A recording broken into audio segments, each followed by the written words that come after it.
Hi there, and welcome to Real Talk in ELT, a podcast about the reality of teaching English. I'm your host, Kelly Pennington. Thank you for joining me today. Good morning, good morning. Well, it's morning here. I don't know when you're watching, listening. So it's super noisy outside. I apologize. It is Saturday morning here. It's a little bit of a mess. I was doing some administrative work, but then also trying to keep up with social media and everything else.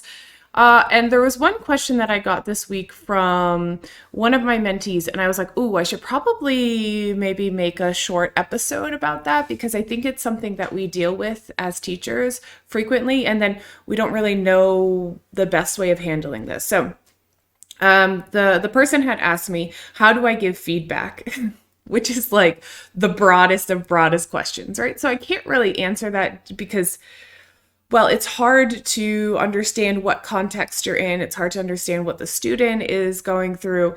But there is one thing that I think would be useful for most people. And I actually was able to find a couple of things online that I think, and I'm going to show you the visuals of them, because I think that they will help people give a little bit more detailed and guided feedback to their students. Because what happens is, well, at least what I see, and I think is relatively common, is we say, okay, great job, you did it, or yay, you passed, or something along those lines. And students are so fixated on numbers and scores, sometimes they don't really reflect on what they did well and what they could improve on. So one thing, let me see if I can do this. We'll see how techie I am. Yeah. Okay. Let me actually make it a little bit bigger for you guys. And I can slide over. Okay. Sorry if you are not seeing this, you're just listening. If you watch the video version on YouTube, there is images now. So this nice little chart, it's very, very simplistic. And I think it's something that most teachers can adapt to their teaching context. So here we have, what does my grade mean? And number 5 is the highest. And the little text next to it says, you have mastered the skill and showed that you remember it. And number 4, you prove that you definitely understand this skill. 3.5, you definitely understand this skill, just made a small mistake. 3, you mostly get it, but are still stuck in some parts. 2, you have an idea of what to do, but still need a lot of work. 1, you tried the skill, but it wasn't on the right track. Ask for help. And 0, you left the question blank. Ask for help right now. Now, this is not, I don't recommend everybody use exactly this, but I think that this will give our students a little bit more detailed information if we adapt it. So it's interesting that they use these kind of descriptors, like, you are able to do this, here's maybe something we can work on. And so that's what I would recommend for a lot of teachers, instead of just giving back papers. I know that we're super busy. Sometimes we work in schools, we have lots of students.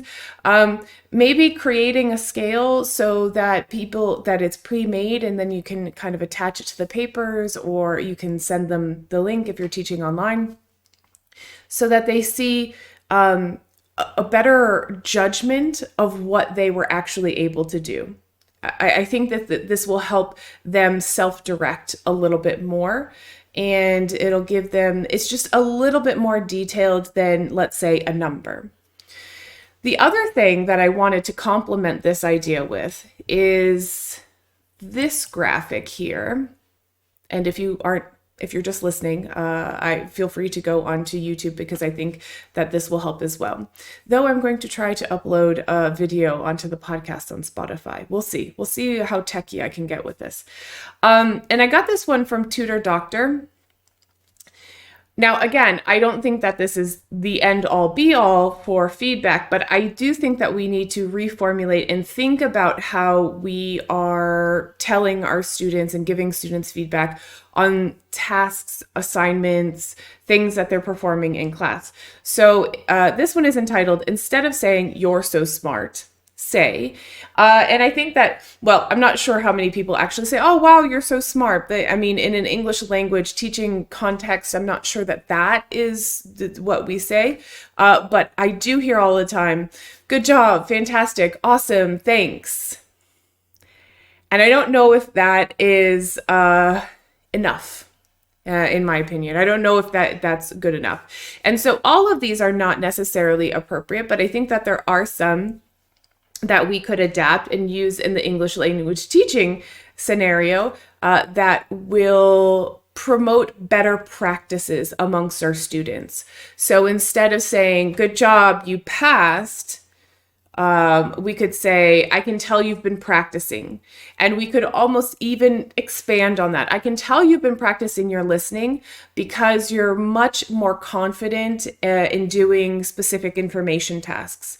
Give the students like a little bit more of the idea that you're doing this well, your effort is paying off. It's not that, you could do the task, the assignment. That's not necessarily the end objective for most people. The end objective is to be able to communicate. And so let's focus a little bit more on their skills and how well they're, putting effort into building those skills and how that effort is actually developing into their ease and their ability to complete tasks in a better way, I guess we could say. A couple more of these that I like. I can tell you tried your very best.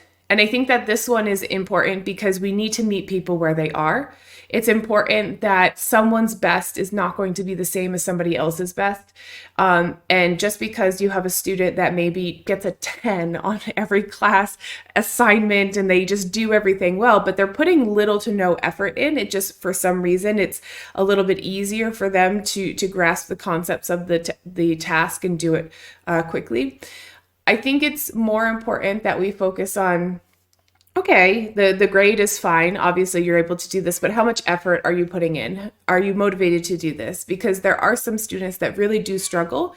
And when they struggle and they're not, they're putting a ton of effort into something and they see their peers succeeding and possibly going beyond their own capabilities. I think it's important that we recognize how much effort that they're putting into it, because they may be struggling with something, and not that they're going to struggle forever, but we need to validate that effort. And I think that's an important thing. So I can tell you really tried your best here. I think all of your hard work is paying off, because I do see some improvement. I do see some changes.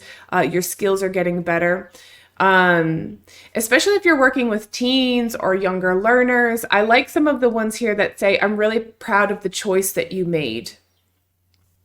I think that's a great validation for good behavior that they're doing and putting in the effort, and also treating other people the way that they should be treated and interacting with people the way that they should be doing it. So I think that we should focus more on these behaviors as opposed to the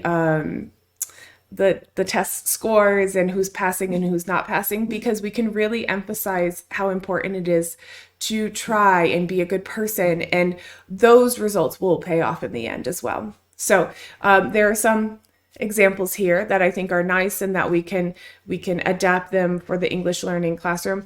All of them I don't necessarily think are appropriate or something that I would say, because sometimes these types of things seem a little disingenuine. So I would always want to keep it as authentic as possible. Like, this is really my reaction, but focusing more on effort, motivation, how they're treating people, I think would be a great idea in terms of giving feedback to students, because they are working very hard and they are trying to do their very best and build the skills. So at the end of the day, we need to reward that effort, not necessarily if they get the best grade.